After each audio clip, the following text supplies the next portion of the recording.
bada boom, bada bang, bada bop. We are back tonight like Jimmy Kimmel, standing outside in the dark with the, I was gonna say best daily trainers. That's not what we're doing. We're grading every brand based on their daily trainer lineup. So this is gonna be a fun one, looking at all the top 10 running shoe brands and comparing them to each other based on all their everyday running shoes in 2025. Now, if you are interested in the culture of shoes, or you're looking for a new shoe, or you want to save money on shoes, you're in the right place. And an even better place would be the Supwell app. So Supwell app is my app. It's the best buy, sell, and trade marketplace out there. You can find a shoe like the Vomero Plus or the Nova Blast or the Puma Velocity at a great deal because somebody might get a pair. They don't work for them, so they list them well below MSRP. And this is actually one that I've seen a lot recently. Anytime where you have a new release like the Vomero Plus or the Vomero Premium or the Mega Blast, people buy them because everyone buys into the hype. Maybe it doesn't work for them, so then there's a flood a few weeks after. So I would just keep an eye out, especially for the Vomero Premiums and the Mega Blast, as a lot of people got them, some people aren't loving them, and I've seen really good deals on a lot of the new shoes. So if you like saving money on shoes, or you want to be part of the best hobby jogger community, we got sickos racking and stacking mileage daily. Trying to make sure the glare on my glasses isn't too bad. I don't usually do this like this at night. Daily. Get in with us and enjoy today's video.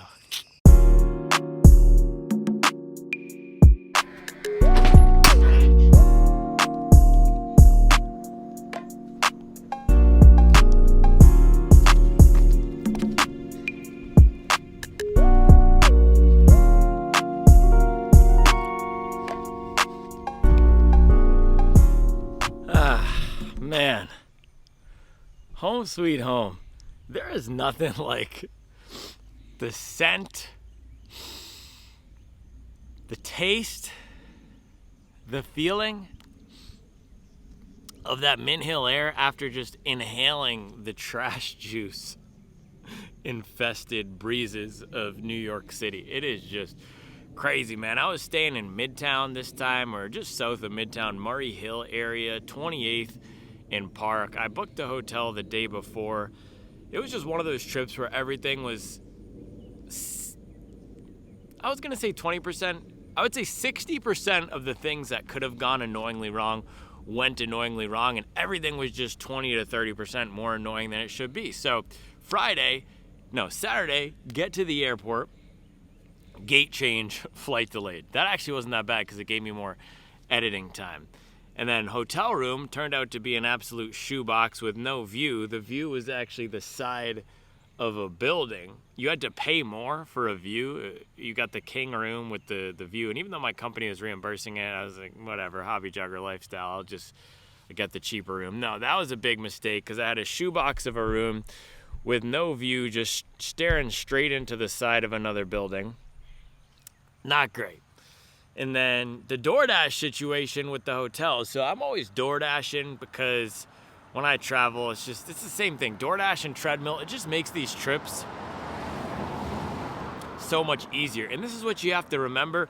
A work trip is not a vacation. For me, I'm going there to be a mercenary. I'm coming in to execute what I need to do, and then I'm leaving. So I'm not in the phase of my life where I'm trying to discover new restaurants and hit the town. No, I'm there to get the most out of my time. I got work to do in the hotel. I'm chopping up the Donnie video. I'm editing my own videos. So the DoorDash situation, they would call me every single time when my DoorDash got there, and I would have to ask them to send the DoorDash up, which it's not a super big deal, but the hotel I usually stay at in Chinatown, they have an entire wall of just DoorDash, of places to leave DoorDash. And it's not like one is so much nicer than the other, it's just more optimized for the modern traveler, the other hotel that I normally stay at in Chinatown. And then I was at the game yesterday. So the reason I went, my company was hosting an event at a pro women's soccer game. We did a panel before.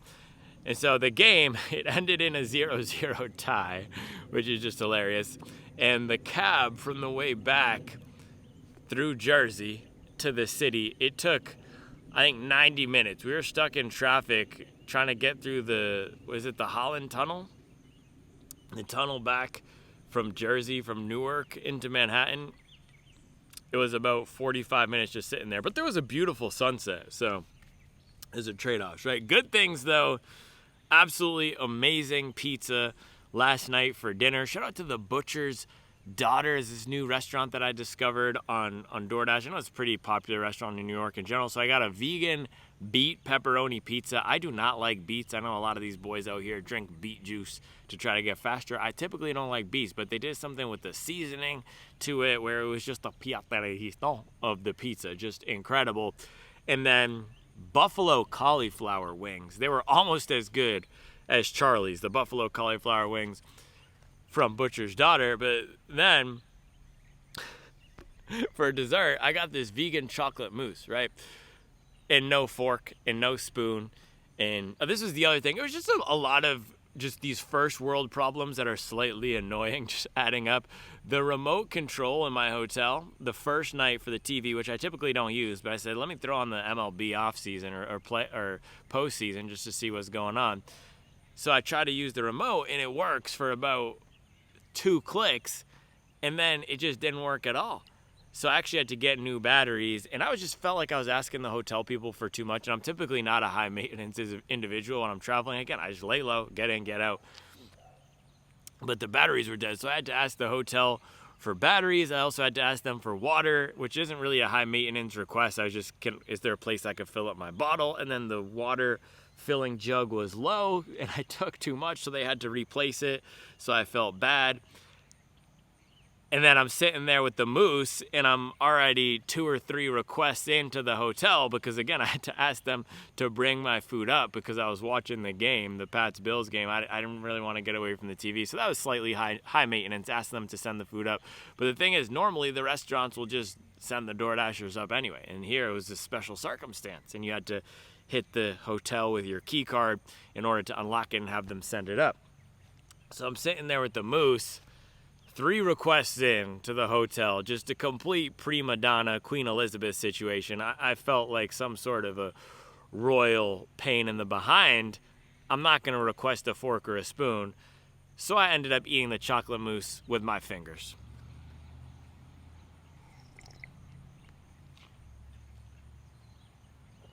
And that was my trip to New York. Now, I had to come out today because I was watching the game last night, and I've watched, 3 to 4 seasons of just brutal Patriots play. So I had to kick it off here with the Pats shout-out, baby. Thank the Lord the Pats finally got a win like this. And I know we have a lot of Europeans out there who are probably just skipping through all the high IQ discourse in the beginning here, but it is so nice. It is so nice. This is the weird thing about following a team, a football team or a basketball team or a soccer team, a cricket team, a football team, whatever it is. We don't play for the team, and yet we still get emotionally invested in the outcome. We feel like we're part of it. Man, I grew up watching the Patriots, and they're one of the best franchises ever in the history of professional sports with the 6 Super Bowl wins over the course of 20 years. They really are up there. In the past 3 to 4 years, just terrible, man. And I was riding with the team through the lows the past few years. The Brian Hoyer, the Bailey Zappi, the Mac Jones, and he's actually balling out now on the 49ers. The Jacoby Brissetts, I'm sure there's the Cam Newtons. There's probably other quarterbacks I was missing. Just horribly coached, terrible draft strategy. The end of the Belichick era, they could not build the right team. And now last night on national TV against our biggest rivals, against my most hated team, just an emblem of consistent mediocrity, the Buffalo Bills, the celebration of nothingness. I don't even know why they have so many fans. I saw this girl in Bills sweatpants at the airport today. Just, what are you doing? Why are you representing an organization that stands for losing? So to go on national TV, to beat the Bills last second in their home stadium, to put Drake May on the national stage, it just puts a smile on my face. It does. All right, grading every brand's daily trainers. Let me go get them. All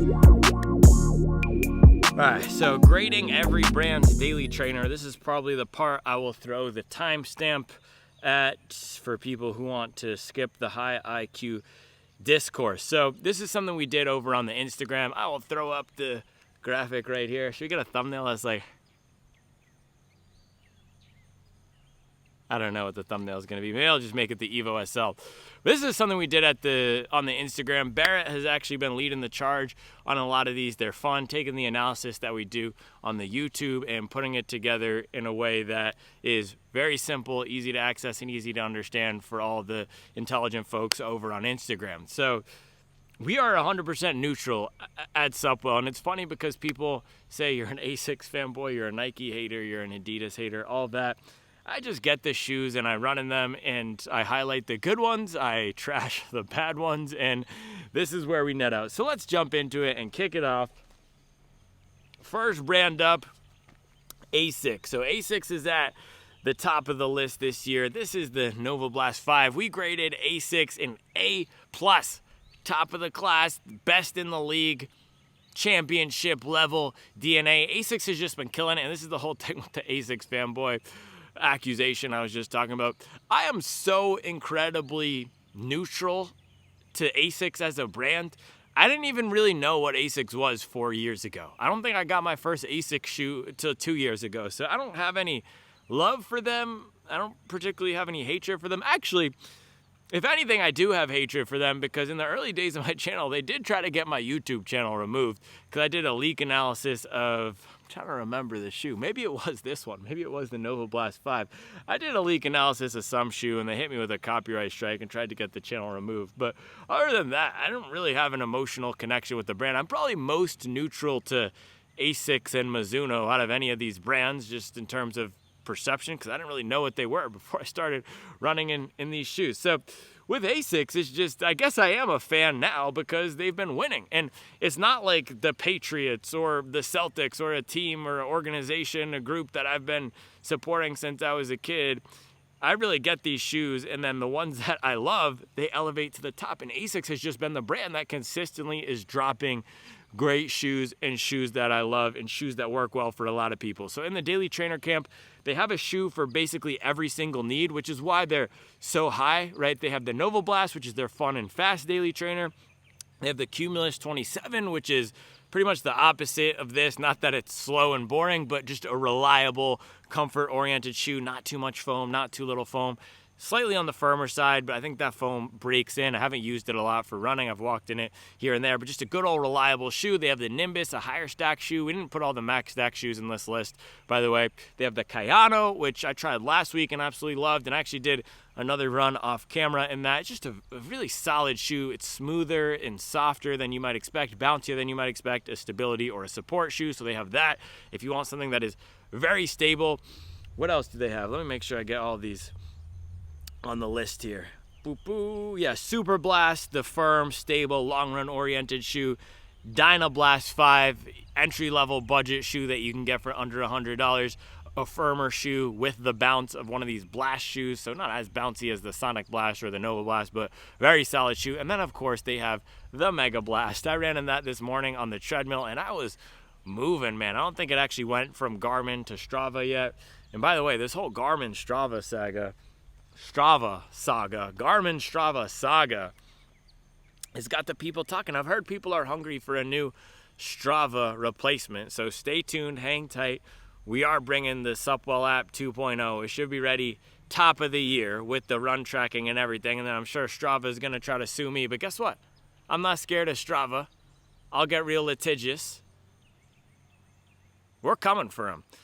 Anyway, what I was saying is I don't think my run uploaded from Garmin to Strava yet, so I'll not throw it up. But I was moving in the Mega Blast this morning, started off at a nice 7:30 pace, and then I finished out dang near maxing out the treadmill. The treadmill I was on at this hotel, it actually went faster than 5 flat. A lot of them maxed out at 5 flat.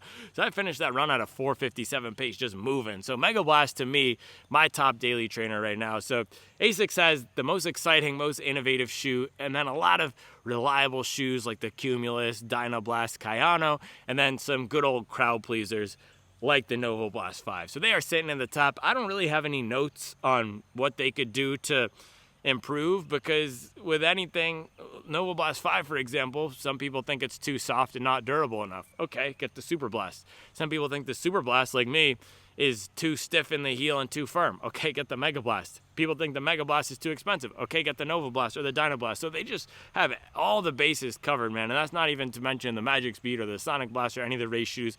But core daily trainer lineup, absolutely perfect right now out of Asics. All right, moving on to the next brand here. On.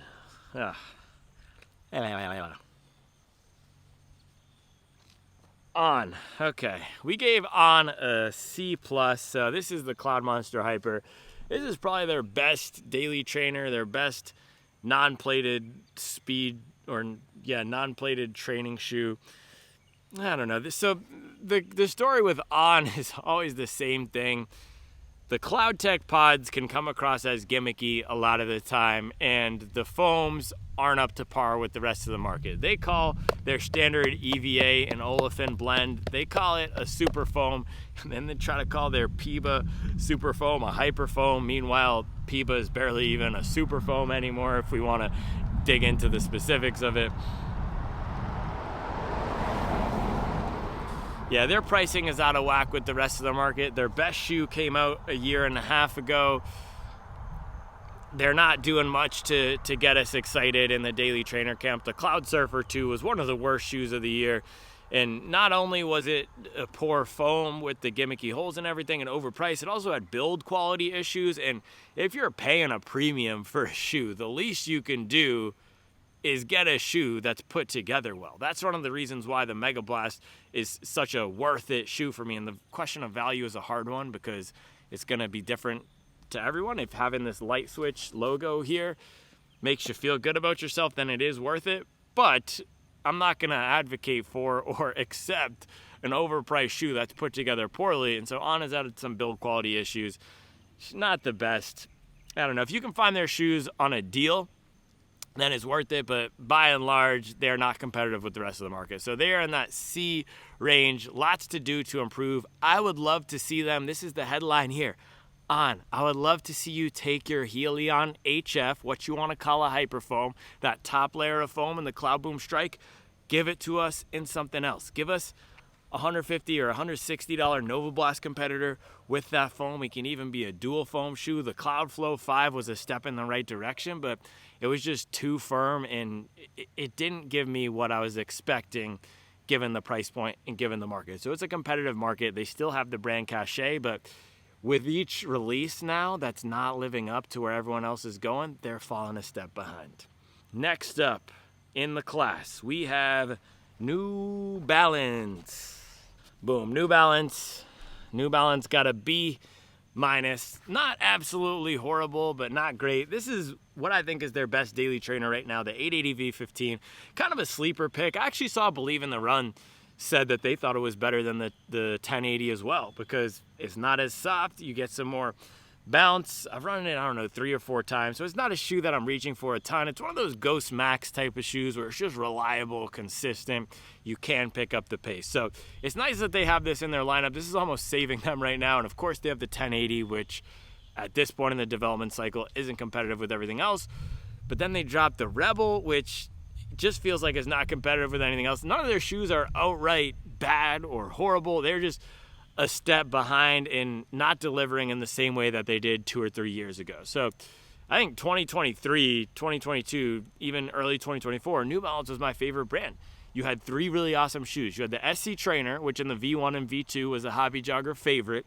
You had the Rebel V2 and V3, which, again, were hobby jogger favorites, especially in the V3. I know there's a lot of OGs on the channel here. There's a little community or cult of us who love the Rebel V3, that lower stack, snappy, bouncy, fun feel. When I was training for a sub 120 half marathon, I did almost all my race pace workouts in that and loved it. And then you had the 1080, which is a smooth, fun, the V13, smooth, fun, reliable, buttery, soft recovery running and daily trainer that just lost its way. Now you have the More, which is a max stack shoe or a daily trainer that is heavier and not as bouncy and assisted as other shoes. You have this, which is good. You have the 1080, which feels old, and you have the Rebel V5, which just doesn't feel that great. So New Balance, what you need to do, which is what you're already doing, is taking that TPU base compound that you used to have, refining it and giving us a shoe with a new foam, because this version of fresh foam, not this one actually, this is slightly better than the super soft stuff, but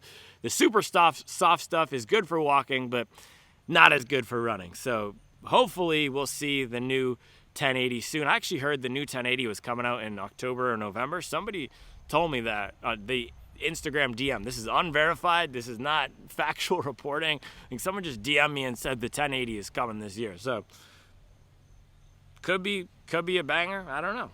But lots of work to do to improve. All right, next up, Hoka. All right, man, Hoka, A-, just solid across the board. Skyflow, Clifton, Bandai, Mach 6, Rincon, which is just disappointing. I think Barrett said, let's pretend the Rincon doesn't exist. But yeah, Hoka has a lot of solid daily trainers in their lineup.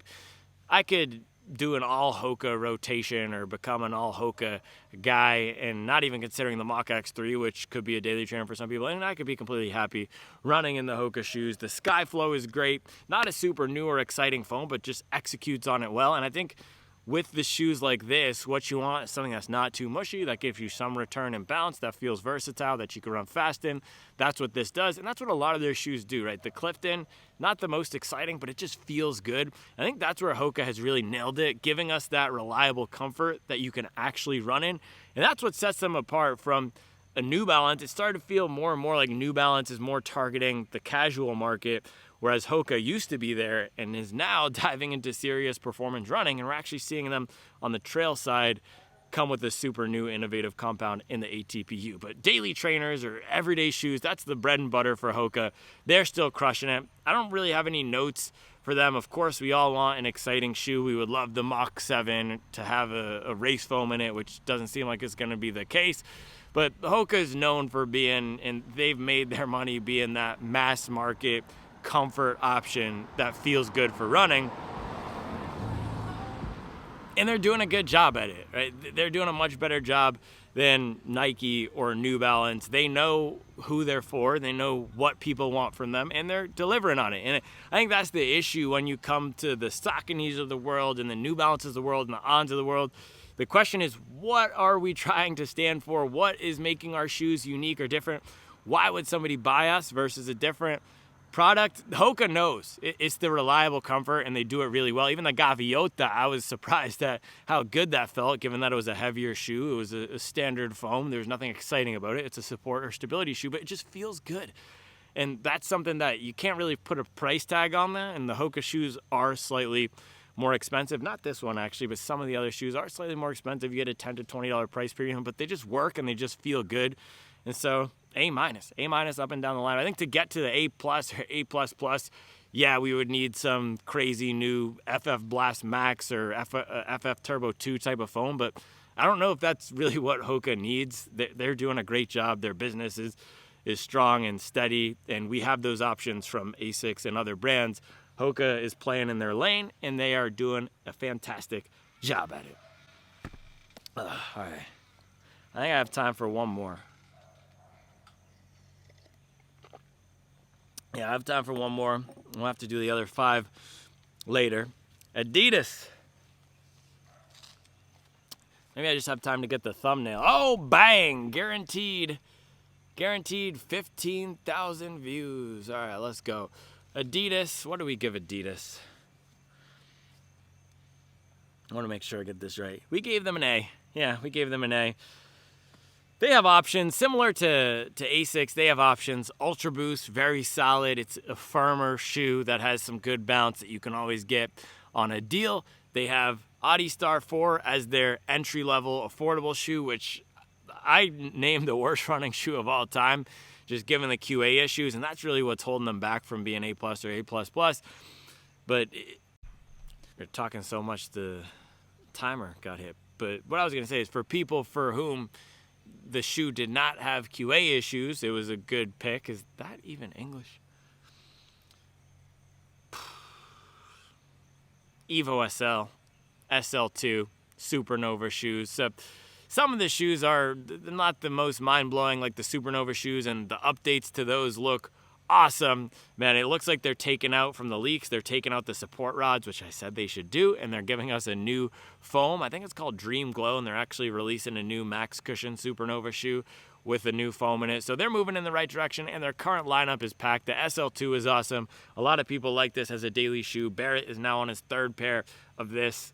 I'm not the biggest fan for Daily Miles, but it's great value, and this is the Adidas thing, right? We're talking about what is each brand known for. They're known for delivering great value. Ultra Boost for $100, full race foam for $150. The SL2, one of the best, simple, reliable daily shoes out there for $120 or $130. So you can get a good deal for any of these Adidas shoes, and they have one similar to Asics for any type of runner out there. For them to get to that A+, they got to clean up all those QA issues. I mean, they're producing not just shoes, but gear in such volume. And that's the difference between a Saucony and an Adidas or a Nike. The Adidas and the Nike are just so much bigger than everyone else. They have so much more logistics and supply chain considerations going into it. They changed factories. I know a lot of the brands did, but they've changed factories for the Evo SL, which led to the sizing inconsistency. So if they could clean that up, and if the new Supernova line delivers in the comfort segment, they will be A+ or A++.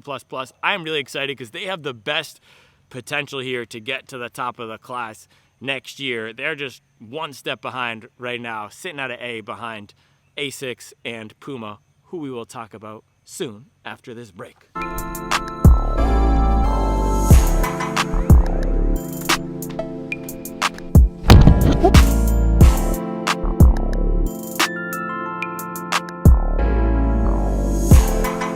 Woo. Darkness. Yeah, haven't had to do this one in a while. We got the good old ring light fired up, but this is the thing. Sunlight, moonlight, candlelight, ring light. You can get it in regardless. Hold on, let me make sure the lighting is correct. Ugh, that's clinical. That's too blue. That's too blue. Hold on. Oh, that's even worse. That's scary. Is that better? I think that's the best one yet. Let's leave it on that, and hopefully I remember to change it back before tomorrow. So yeah, it's now 7:30. This is the thing about the fall.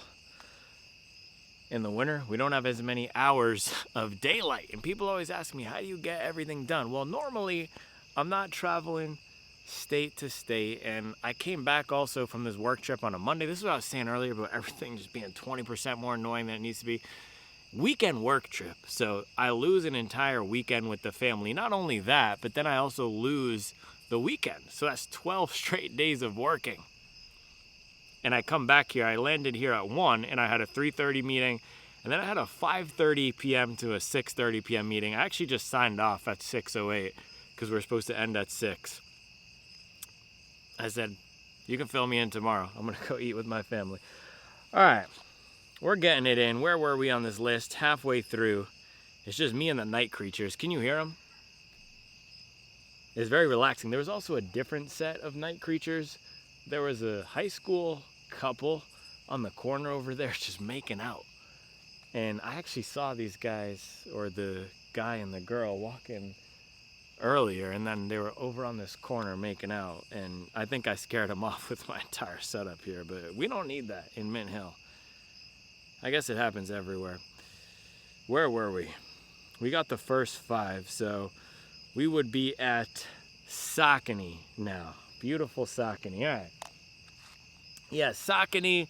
Man, Saucony is a brand, and we can throw this up, the grading. Saucony is a brand that they've gotten it back this year. They're on the right track this year. We are giving them a B+.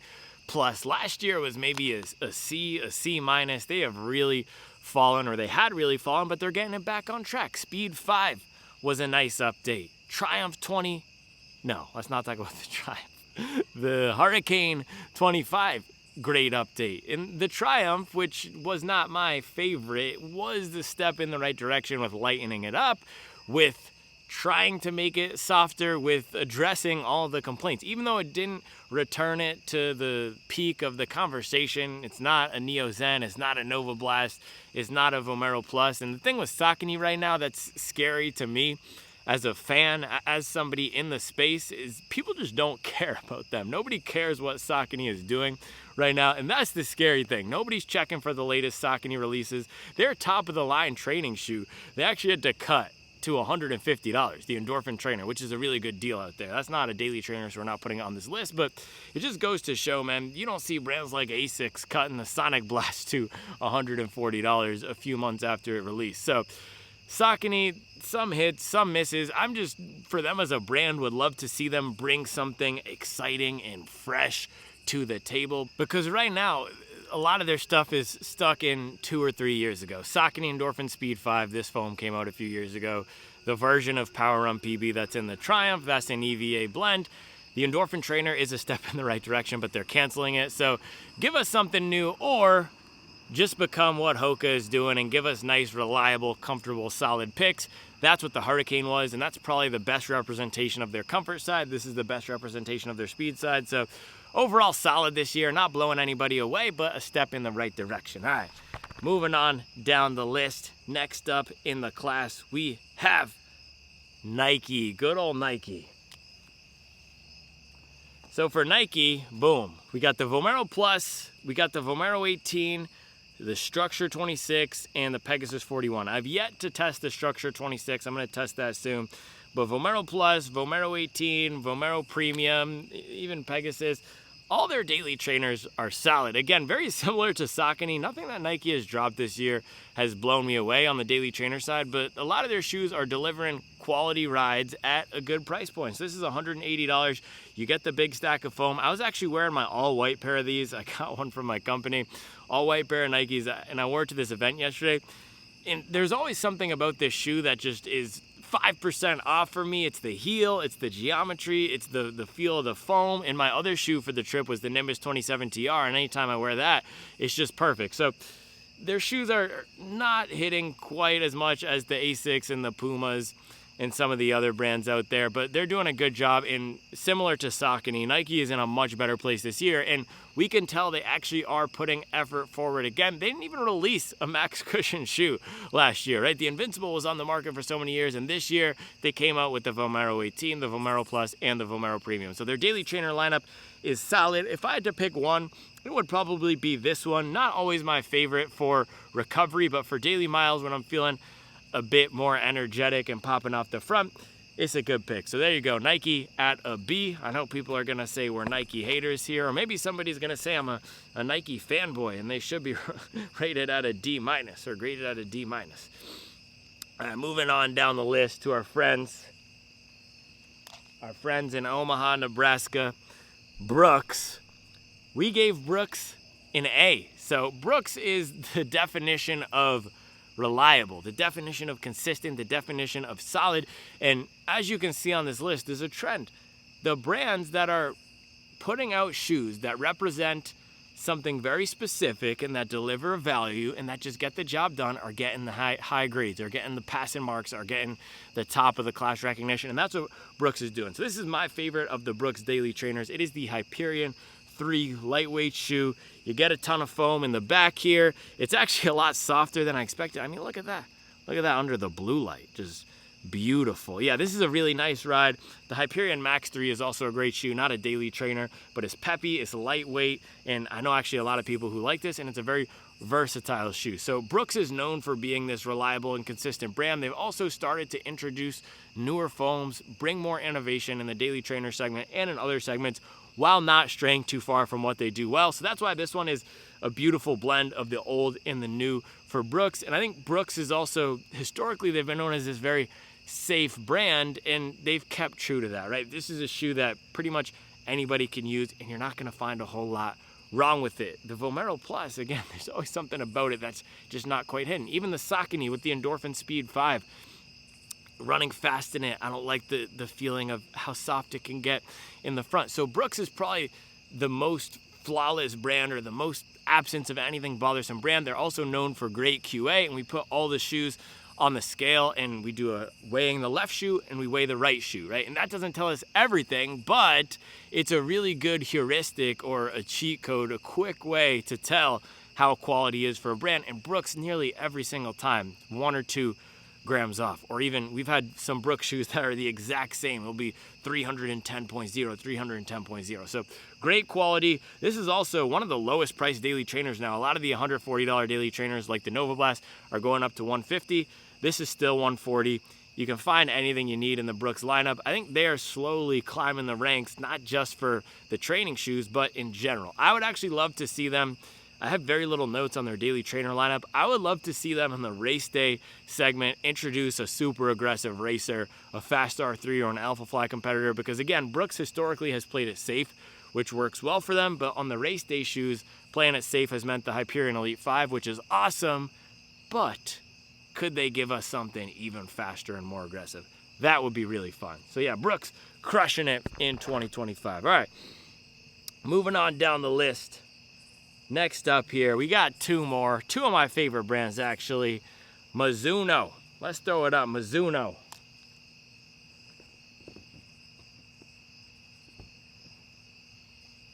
Mizuno is a brand that is really for the sickos, and it's really for the people who know what's going on. And this is the thing with Mizuno, right? Anytime we give Mizuno a high grade, people say, how can Mizuno be better than Nike?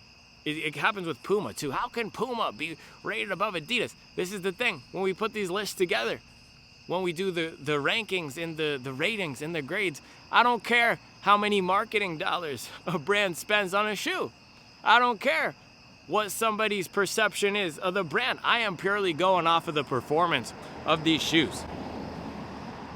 Right, so Mizuno, the performance of their daily trainers, really good. They have the Neo Zen, they have the Wave Rider, and they have the, what was the other one? Wave Sky 9. And it's interesting because the daily trainer segment for Mizuno is actually the area where they probably are the worst relative to the competitors and relative to the rest of their portfolio, because historically, and this is the funny part, historically they have been like a Brooks, where you have the Wave Rider, you have the Wave Sky, you have the Inspire, you have these staid and serious shoes, these stability, structured support shoes.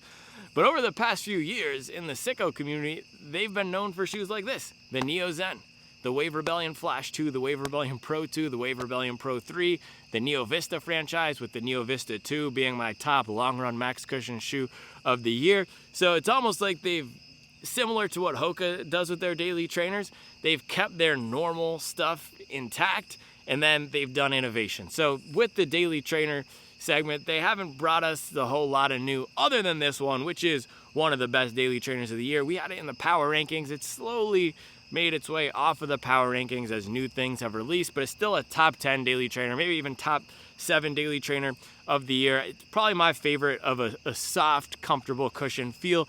It's a good replacement for something like the New Balance 1080 V13, and at $150, I mean, this punches well above its price point. It's just that with Mizuno dropping the Neo Vista 2, for me, that just ate the lunch of this thing. I think I actually got the Neo Vista 2 up to 100 before this, even though I had about, I don't know, 6 or 7 or 8 month head start with this guy. So because of that, we rated Mizuno, or graded them, at around a B. Let me check to make sure the exact here. It's probably on the screen for you. So the funny thing is, on the screen for you is not on the screen for me. And we did these last week. Also, every time I fire up the phone, it's giving me the Instagram feed. I don't want to see random football stuff. It's, yeah, Von Miller. Von Miller in my Instagram feed. Is he even in the league? He's on the Commanders. We don't need that. Mizuno, B+. Yeah, B+. Solid. I just think for them, it's give us one more option, two more options. Wave Sky 9 was disappointing. I think if the Wave Sky 9 was what everybody said it was, this one shoe tuber called it magical. And then this same guy was in the comments on Instagram trying to beef. And you know what I did? Nothing. Nothing. I didn't say anything to him, because why would I? I'm not going to get it into it with a low-grade shoe tuber on Instagram. But the Wave Sky 9,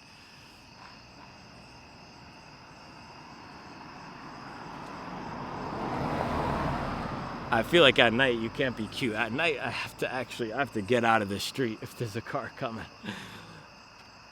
Oh man, maybe it's the magical mafia coming for me. Yeah, Wave Sky 9 was supposed to be this soft, bouncy, more stable thing than this. I think it was trying to be what the Vomero Plus was also trying to be, and it's a hard thing to execute a shoe that is actually soft and bouncy while being supportive. That's why the Neo Vista 2 is so cool.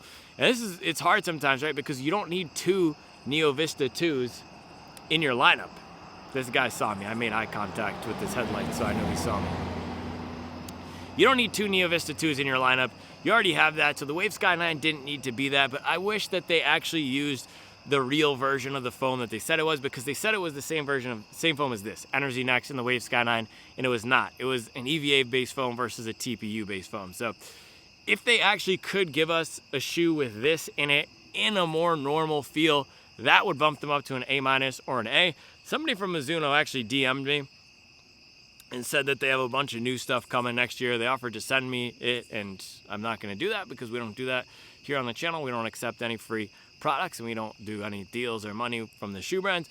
But hopefully one of the new things that will be coming is a more standard daily trainer with an upgraded foam feel, even something like the Hyperion 2. A Hyperion competitor or a Nova Blast competitor from Mizuno would be cool. Something that's in between the Neo Zen and the Wave Rider. That's really what they're missing. All right, last brand.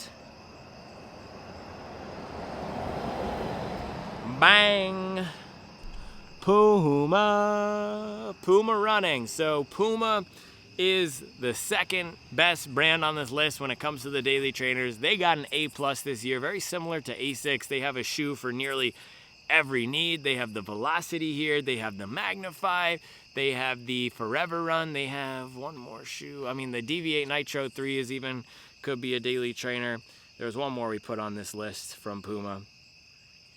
No, that was it. We put the Deviate Nitro 3 on here. Yeah, the Forever Run Nitro, not my favorite, but I know a lot of people like that. It's one of those shoes where, like the Super Blast, it just doesn't quite work for me, but I understand why people like it. So yeah, Puma basically is doing the best job that you can. And what's so cool is they're giving us solid shoes that work while also introducing new foam compounds and bringing fun rides to market. So this is a great example of the Velocity Nitro.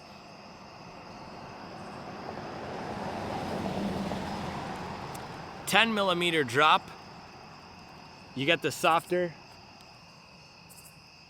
I got spooked. I legit got spooked. The thing that I always think about now, though, is in these situations, I'm the one scaring people. I'm a 6'2", so if it's a nighttime scenario, more likely than not, it's not, yeah, I'm not trying to get into a violent encounter with anybody, but I think if it were to happen, or it's just I see somebody, they see me, it's likely that they would be more scared of me. So that's what I try to remind myself, given the demographics and everything, especially out here in the burbs. But with Barefoot Mafia, you never know. But yeah, they're giving us good foams. Actually, is this the TPU foam? I think this is the TPU foam, and then the Magnify is the Puma-based foam. Great foams. You get really solid rubber coverage. All their stuff has been very durable. The one note is continuously the uppers, but I don't know. I've gotten all the Pumas in size 10.5, and they all seem to work for me. I'm not getting any banged up toes or bruised toes, so I think the fit thing has been slightly overblown, especially in the Magnify. That is a very comfortable shoe, and that is also becoming a sleeper or underrated or overlooked daily trainer because it released in the middle of the summer when the Hyperion Max 3 was coming out, when the Speed 5 was coming out, and then the Mega Blast came out, and then the Magnify just got buried. But I've been loving that. I actually took it with me on my trip to New York. I ran in that yesterday. Was that yesterday? That was yesterday. And I ran in the Mega Blast today. It's been in my rotation over these past few weeks. The Magnify, it's a really solid shoe. I haven't gotten a lot of miles in this thing, but that's what I said when I first took it out of the box. I said, this is amazing, but I know I'm not gonna get a lot of miles in it just because it's not my type of shoe. Same thing with the Hyperion 3 here. I should revisit both of these likely after my marathon, or maybe I'll do a low stack sharpening week next week or something and take these guys out. But yeah, Puma, if you need a brand to look at and say, hey, let's match what they're doing, it would be Puma for me. I mean, Asics is great as well, but just the way that they have continually improved their lineup, how they've evolved their foams, and the value, it's just incredible, right? This is one of the lowest priced daily trainers on the market, similar to the Hyperion 3. It lasts forever. So shout out Puma, shout out Asics, shout out Brooks even when it comes to the daily trainer, shout out Hoka. to what Hoka is doing with just giving us comfortable, solid picks. Let me know where I got it wrong or where we got it wrong at Supwell. Barrett helped put this together. Let us know where we got it wrong. Let us know who you would have upgraded, who you would have downgraded. Should anybody have gotten an F? Somebody on Instagram, I think, said On should have gotten an F. That's harsh because they do have runnable shoes. Cloud Monster. Actually, I haven't tried the 2, but Cloud Monster 1 was runnable. Yeah, I don't think anybody's getting an F out of these. Oh, also Skechers. We didn't put Skechers on the list. Skechers, I would give them probably a B+ for daily trainers. The Aeroburst is great. The Aero Spark was slightly underwhelming. I don't know. It's tough when you don't have as many options like Mizuno. I don't want to ding them just not for stuff in the product portfolio. So B+ seems fair. One great shoe, one okay shoe for Skechers. All right, that is all I have for you today. The grind continues. Like I told you, candlelight, tea light, moonlight, sunlight, ring light. We'll get it in. I appreciate you. I will be back tomorrow with another video. Shoe tubing in the dark. I'm a nocturnal savage. You know, I had to claim the shoe tube crown like baggage. Hating on me because the swaggage.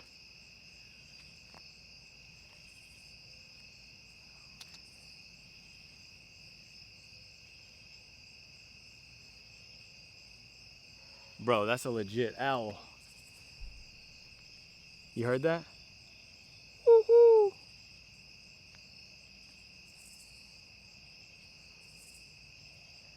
Alright, man, I'm not built for this. Get the heck out of here.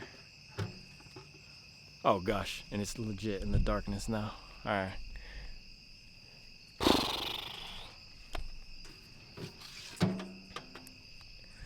A lot of boys don't know the real meaning of daily. Yamming it on them in the dark. Let's go.